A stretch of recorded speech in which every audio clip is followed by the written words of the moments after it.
Charo Maniga Sudan Pidechima, Nayoga Miazo Nyane Medakube, Siaji Yogi Shusra Kabama, Ajimazo, Ajizo, Piajo, you say South Havade, Korea Mashibade, Edi Siaji Sima, Mud Media Labra Sutane La Sutane Chema Piat get the Guru of Yokinas to Kanzare. The Babi come to be a Yaula, Siaji, Jama Yoga, Mabia Wood, Yapinabi. Anne Siajiale, Mobu, Natide, and Sudan Tara, Loma Piopis on Natide, Dana Piata can do Pumpiano. Ni Piajama that they can be villa. Ni your Jaw or Piopia Villa, Ni Pio de John. Jamare. The body is sounded at the game Yapiala, Mabiala Sura Piampi, I shall wear my solo. Do bow your linear lesson or do Piampima, your linear Piampi. My lower Piao below Yogi, Chen Apien, they had lower Piao Pipa. Look at it in the town there, the yoga Piao Bidava. Look at it in the town there, the no Kanzame yoga winner, Alondra, he should create a campaign Baby. Look at it in the town that the yoga Piabita, Eda would think I Yogi Chen at the Pula who were Piabare. Elo di Pula ye, think at that time that the Yama Piabare. Ye should put a thing to lower Cadama Puke and Muyari, Allo would think at the board to be like unit thing on each Yabare. The job the board to Beba. No go back dog would think, yet at the board to Jiba Paya County Beba Lime. The job the nature of your Piachine, at that time, Allo don't you go on Mado, the Janza over the They also are there were Papo Mahobabu. The Janza Odi Yogi to Tatmi a Yausida in Payame Janza O Piedalo. The Nogobadoga Payonel and Mahobabu. The Neo say by Palobama to Java, Eddie Patabida Ayao, Belau Genot that damla apply lowly. Belau Goya at that out Piamuro, Eddie at die at the Shine. Eddie Boma Moody Bidoma, the Navy the Nathan that are Almin Dora Piabane. They had that do that one up your body. They Osiaro, they are home, so that Tinaga, they Osiaga, Janza Oka, Mido home. Narugaro, La Natome, Mahobabu, the Maji Chitoni Gomon Maro. Natom de Asin Laube, she the Kriandi, Edaga Miopala, Tonda Sena, the late Hema, she the Kriandi, Pibare.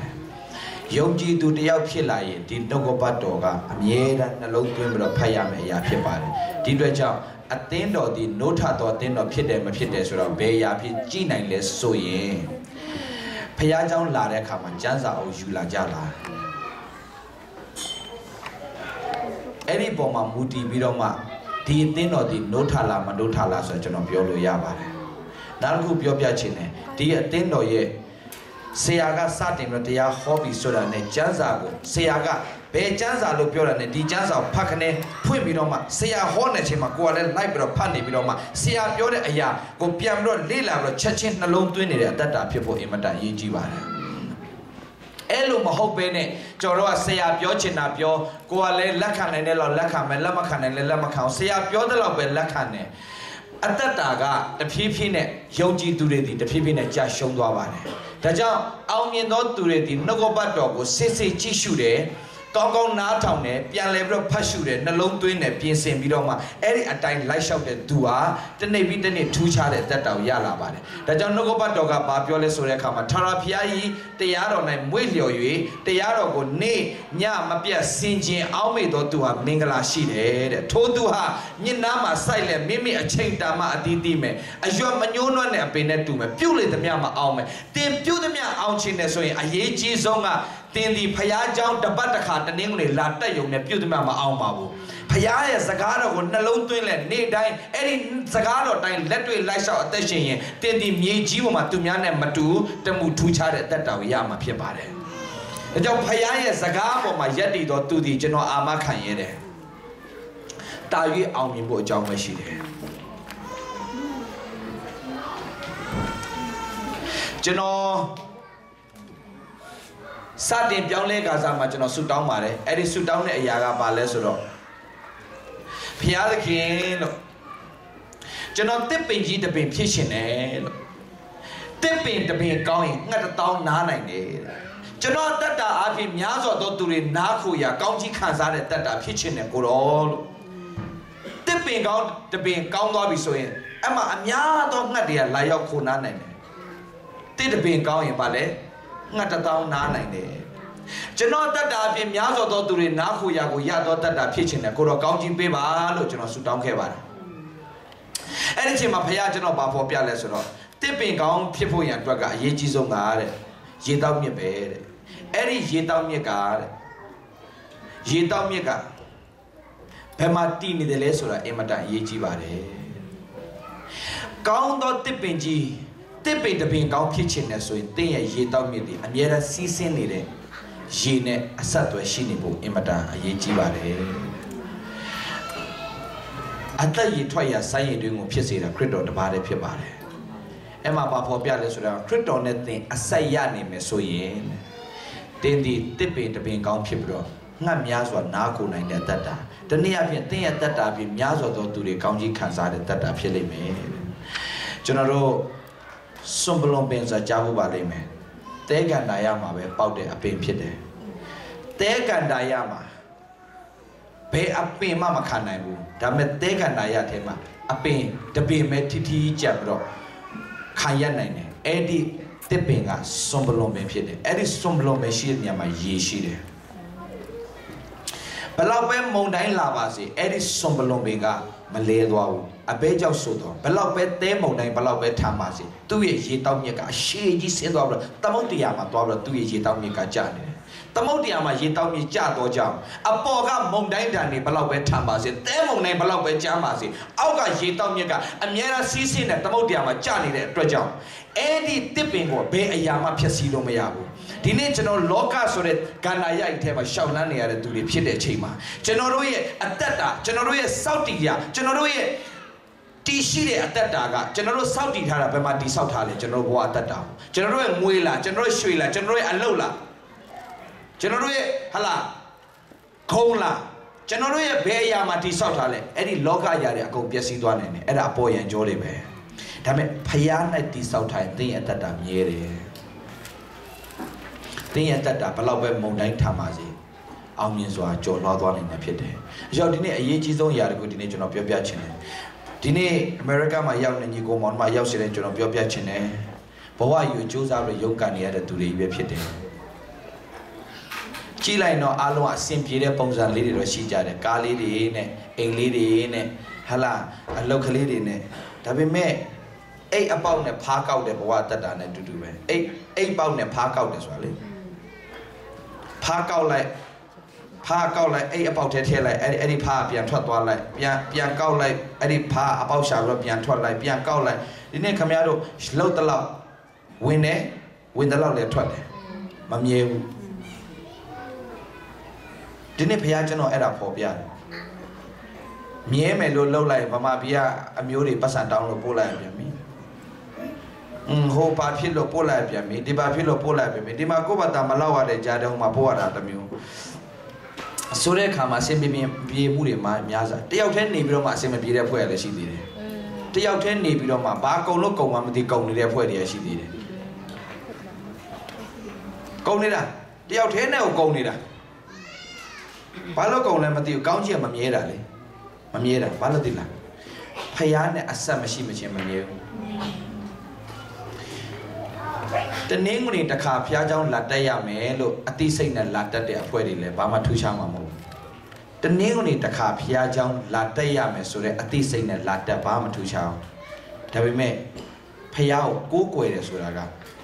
24နာရီကိုးကွယ်နေလို့လို့တယ်ဘယ်လိုကိုးကွယ်တာလဲ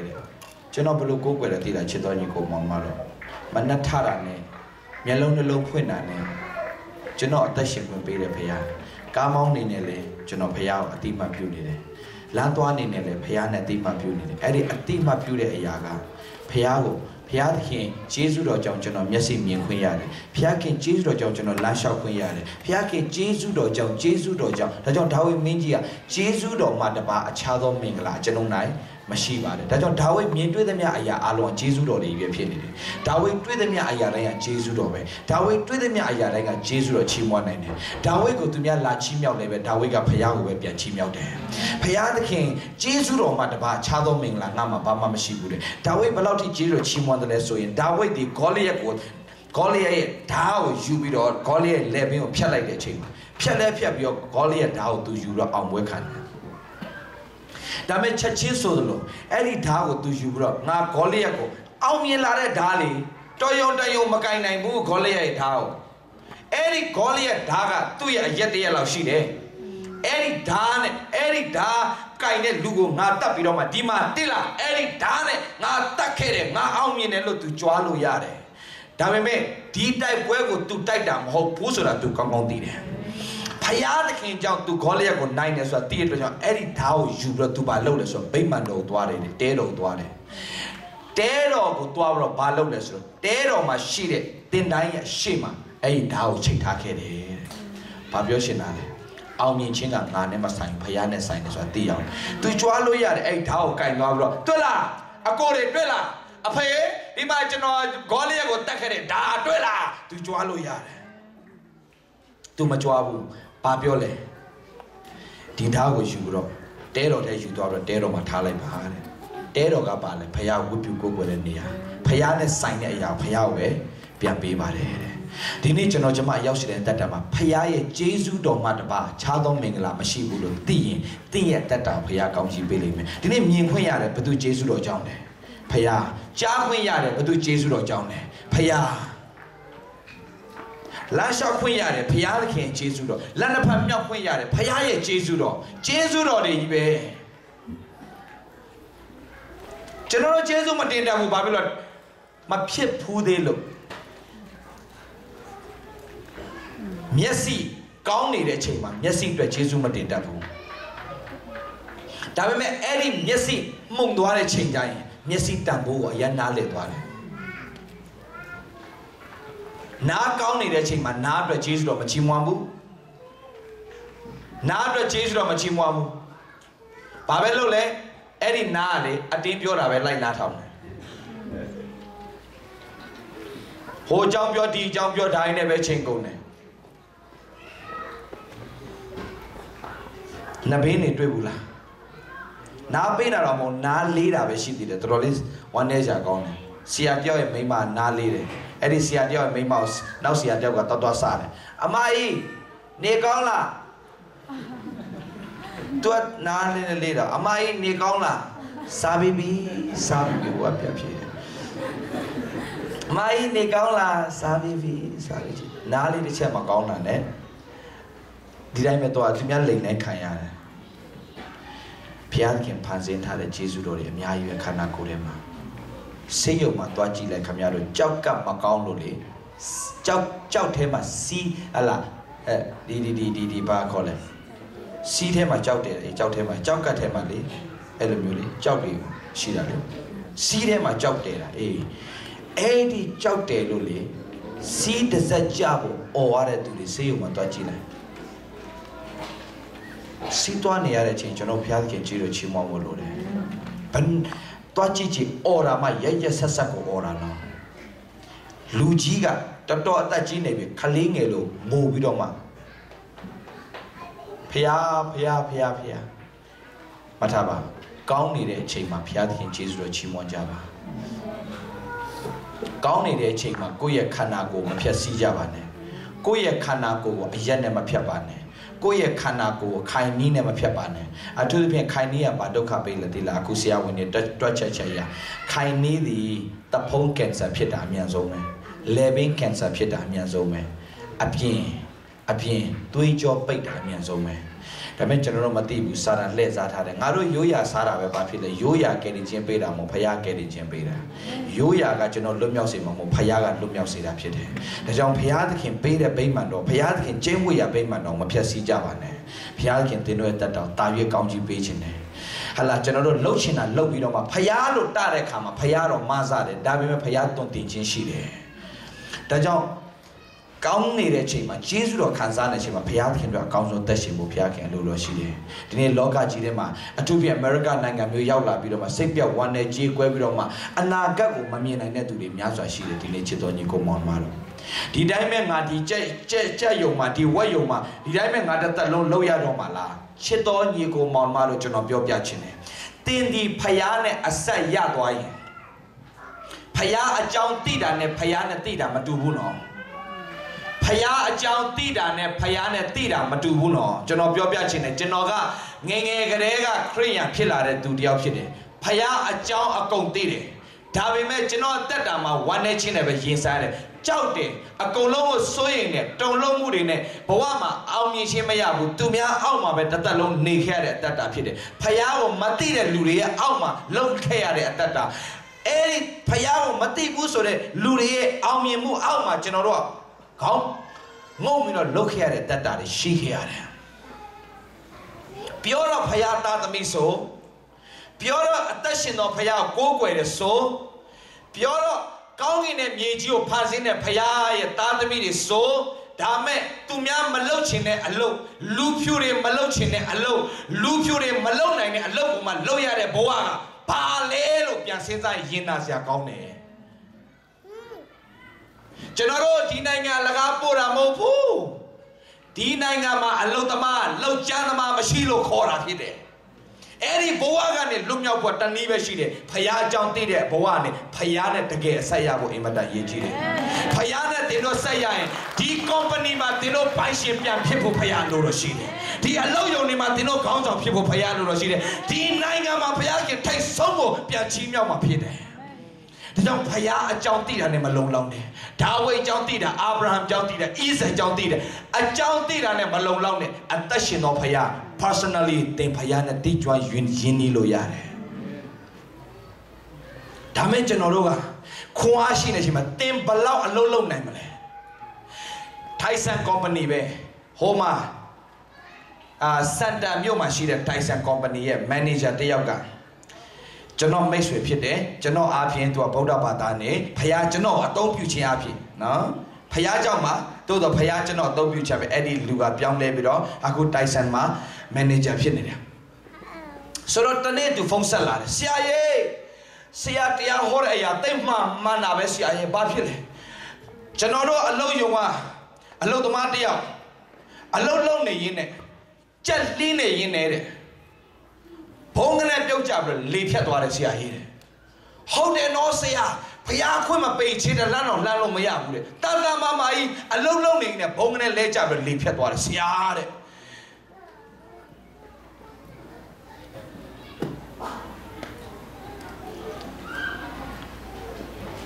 ဖျား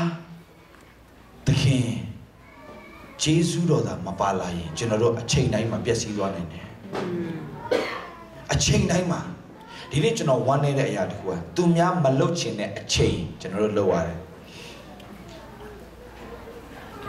သူများတွေအိတ်နေတဲ့အချိန်မှာကျွန်တော်တို့လုပ်နေရတယ်